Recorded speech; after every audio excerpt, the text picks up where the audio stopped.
All right, everyone, welcome to week 5, where we'll be discussing designing, building, and scaling your venture. In 1637, Rene Descartes published Discourse on the Method of Rightly Conducting One's Reason and of Seeking Truth in the Sciences, or simply referred to as Discourse on the Method. It popularized the scientific method, sparked the Enlightenment, and led to the technological advances that drove the first, second, third, and now fourth industrial revolution. So, what does this have to do with innovation, entrepreneurship, and venture creation? Quite a bit, actually, because as it turns out, the scientific method isn't just for science, and in this section, you'll learn about how to apply it to business. More specifically, to entrepreneurship and innovation. It's no surprise that innovation is full of uncertainty and risk. However, contrary to common myths about innovation and entrepreneurship, it's not all about intuition or gut feeling. The uncertainty can be managed and the risk mitigated by applying a hefty dose of logic and reason to conduct experiments across every area of your new venture. We'll start this section by identifying and testing our key assumptions in steps 20 and 21. After that, we'll define the minimum viable business product, or MVBP, in step 22. In step 23, we'll show how the dogs will eat the dog food and calculate the total addressable market size for follow-on markets in step 14. In step 24, we'll be developing a product plan, and we'll conclude with a bonus step in step 25. Upon completing this unit, you should be able to do the following. 1. Identify key assumptions and areas of risk for a biomedical venture. 2. Design empirical tests to validate or invalidate key assumptions. 3. Identify the conditions of a minimum viable business product. And 4. Create a product plan roadmap for a biomedical venture. And 5. Identify and calculate the size of the TAM for follow-on markets. Let's get started. You may not realize it, but your assumptions are everywhere throughout the preceding steps. Go back and look for them.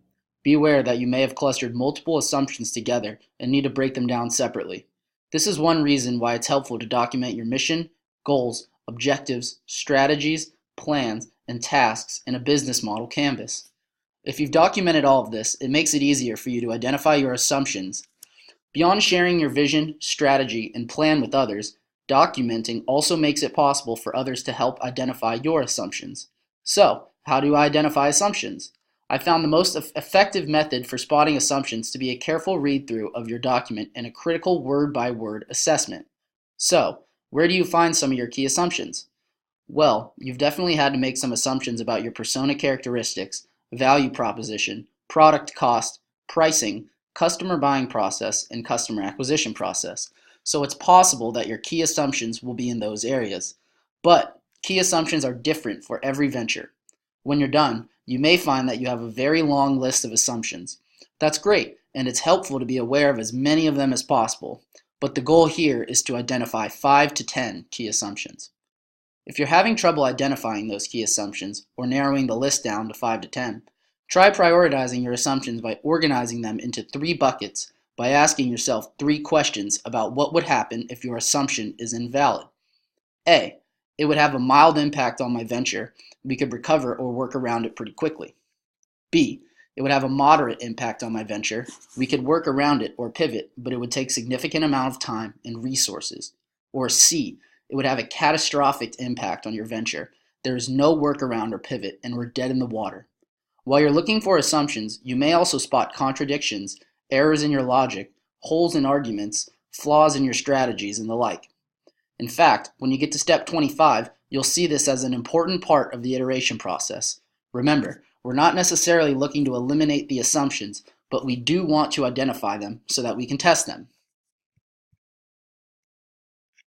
So, why is it important to identify your assumptions? Because you can't test them if you don't identify them, and you can't improve what you don't measure. Eventually, you'll move into an iterative testing and feedback loop that will drive optimization across all areas of your business. That is what will drive down your cost of customer acquisition, drive your lifetime value, and make your business profitable and sustainable. Finally, who doesn't love to be right? We all do, but that can be a dangerous mindset for innovators that blinds them to the reality and truth. Identifying assumptions helps us shift from the binary right or wrong mindset to more of a success or failure mindset. or what I prefer to use, valid or invalid. It creates a safer environment for failure and learning from failure, which are critical to the innovation and venture creation process. It also helps create a healthier perspective and avoid bias.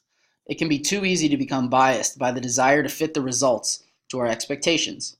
By shifting the value from being right or wrong to learning, we can make it easier to be open and honest about the outcomes and accelerate the process of addressing the failure points or suboptimal performance.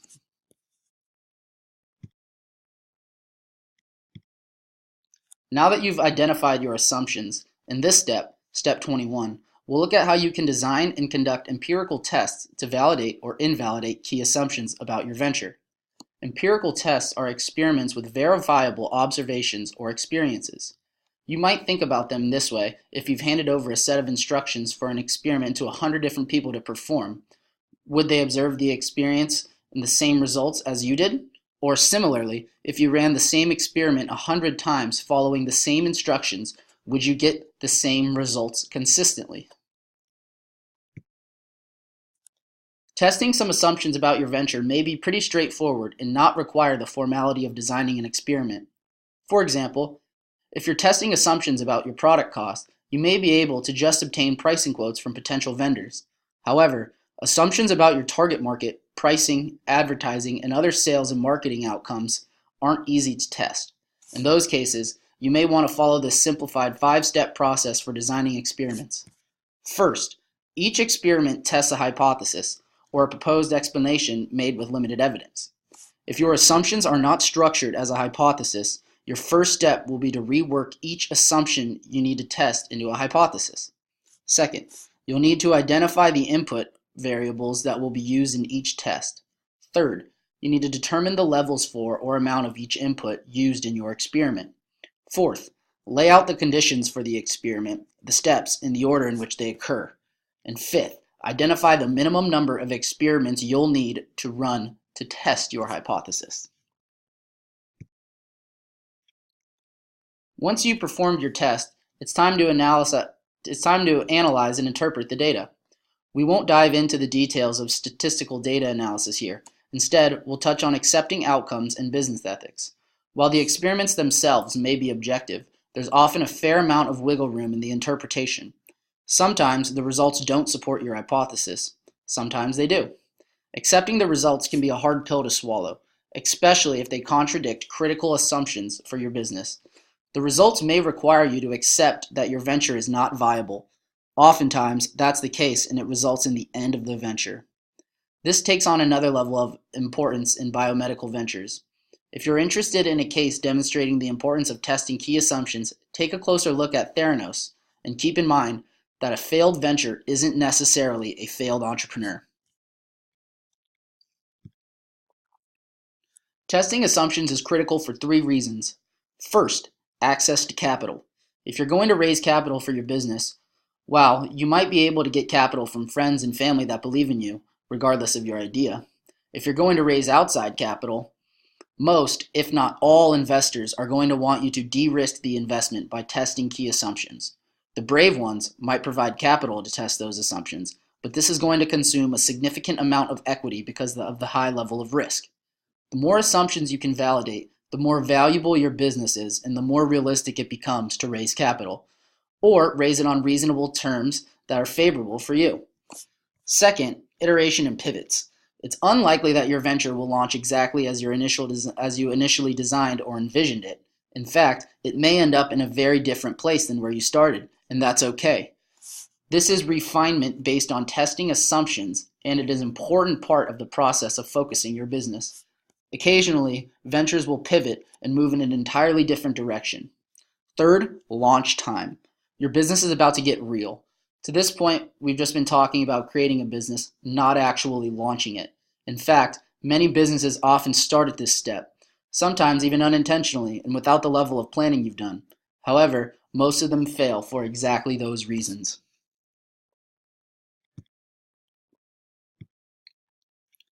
Validating each key assumption is great, but you still need to demonstrate that they work together as a holistic system in a minimal viable business product, or MVBP.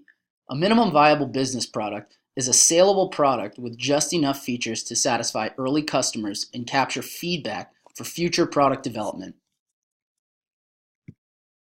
There are 3 conditions for a minimum viable business product. First, utility. The customer must get some value out of using the product. Second, payment. The customer must pay for the product.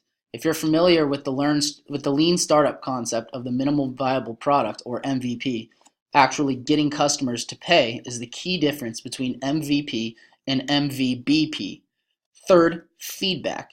The product must be sufficiently developed to kick off a feedback loop with your customers. The MVBP is important because it keeps innovators and entrepreneurs focused in a balanced way and helps avoid 4 common pitfalls. First pitfall is being too focused on the technology. It can be easy to get wrapped up in a technology and all of the great things it can do, but you must focus that potential and develop a product that addresses a specific problem for a specific market. As mentioned early in comparing the minimum viable business product to the minimum viable product, just because you've developed a product, that doesn't mean that anyone will pay for it. There are plenty of things out there that people will use for free but are not willing to pay for. It's not a business until you have revenues. Obtaining your first revenues is very important, and it is the requirement for having a business. But that doesn't mean you can't have a sustainable business. Remember, our focus in this course is on innovation-driven enterprises, or IDEs, that have scalable revenues. Now that you've defined your minimum viable business product, you're ready to test it in the real world. For most companies, that's pretty simple. You kick off the feedback loop by picking up the phone, buying an ad, walking into your prospective customer's door, or starting wherever activities initiated the sales process you laid out in steps 13 and 18. Then, you wait to see how your customers respond. You see if the dogs eat the dog food. However, for biomedical ventures, it could take years and tens of millions of dollars to clear the regulatory and reimbursement requirements before you can test whether or not the dogs will eat the dog food. So, what can you do? Remember back when we talked about regulatory and reimbursement strategies? Well, you might be able to chart a path around the regulatory and reimbursement issues by focusing on direct-to-consumer applications. This will have implications on your features, pricing, market size, and almost every other aspect of your MVBP. It will also have significant impact on the amount of funding needed to capitalize your venture. Consider whether you focus your beachhead market on direct-to-consumer applications. If so, this might provide you with a more immediate path to testing whether or not there is a market for your product while you pursue the FDA clearance or approvals. The initial revenues may help offset the costs of obtaining regulatory clearance and reimbursement coding and coverage. And it will likely give your prospective investors a higher level of confidence in your business that results in more favorable terms for you, your co-founders, and your initial investors.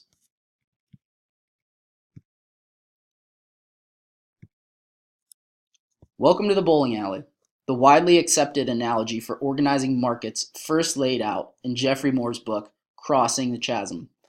In this section, we'll briefly cover the strategy for lining up follow-on opportunities for expansion and then apply the TAM calculation we learned in step 4. So you might be thinking, hey, shouldn't step 14 come between steps 13 and 15? Sure, but we've put it back here because we didn't want it to become too much of a distraction. While it's important to demonstrate that there are follow-on opportunities for your product, it's also important to acknowledge that your beachhead is just an assumption, and until you test it and other assumptions, your follow markets are twice removed assumptions. And putting back here after you've launched communications to prospective investors that you're hyper-focused on conquering your beachhead and want to fall victim to the shiny object syndrome that afflicts so many entrepreneurs. This diagram represents the organization of bowling pins in an alley. To continue with this analogy, the 1 pin represents your beachhead market. The reason this analogy works is that it represents how markets actually work in real life. Once you start the feedback loop, you'll find that your customers may start interacting with other folks in their own market and adjacent markets, and you may start to feel some market pull. This is fantastic, and as long as it's for the right market at the right time. You don't have a clear focus on your beachhead and follow-on markets, You're likely going to get pulled all over the place and be spread too thin trying to be all things to everyone. It's exciting at first as you see your revenues ramp up, and terrifying as realizing your business is starting to collapse trying to serve too broad of an array of clients. So, how do we organize it?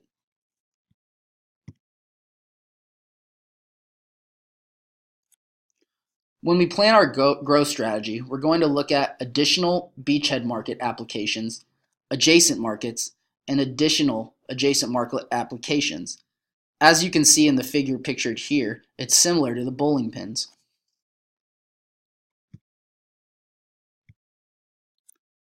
Now that you've mapped out your follow-on opportunities, you can start to log and organize possible features for those applications and markets into a product roadmap.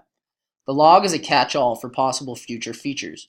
Creating a log helps make it easier to pull features out of the MVBP without feeling like they're going into the garbage, since instead they're going into a maybe someday pile. After call, a lot of time and work has gone into identifying, scoping, designing, and vetting those features. It would be a shame to lose them. A piece of paper, a whiteboard, a spreadsheet, whatever works for you. The feature log is generally unsorted and unorganized in a staging area. It's tempting to want to develop every new feature you, your customers, and your prospects can dream up. However, staying focused requires the discipline to not do that. You'll find that this log, bins, and your product roadmap can be very effective tools for managing that scope creep or feature creep. Bins are buckets for features or future ideas, organized into groups around a similar theme, update, release, or market. While you could organize your bins any way you choose, it would make a lot of sense to create bins that align with your follow-on opportunities. Rolling out new features is expensive, and this approach ensures that the features you release are adding the greatest amount of value for your customers and adding to your bottom line. If you really want to take the bowling pin analogy literally, you can even label your bins 1 through 10, just like the pins. So, that means that all features included in your minimum viable business product are in bin 1, and everything else is assigned to bins 2 through 10. Remember this slide illustrating the business lifecycle from way back in week 1? Well, take another look, because if you're dominating your beachhead market, you're now moving out of the incubation stage and into the acceleration stage. You've captured your first customers and revenue. You've probably even added some new applications for your beachhead market, and your revenue should be coming into balance or exceeding your expenses. Similarly, your cost of customer acquisition and lifetime value are coming into balance. When you reach that point, you've made it through the valley of death and should have a sustainable business.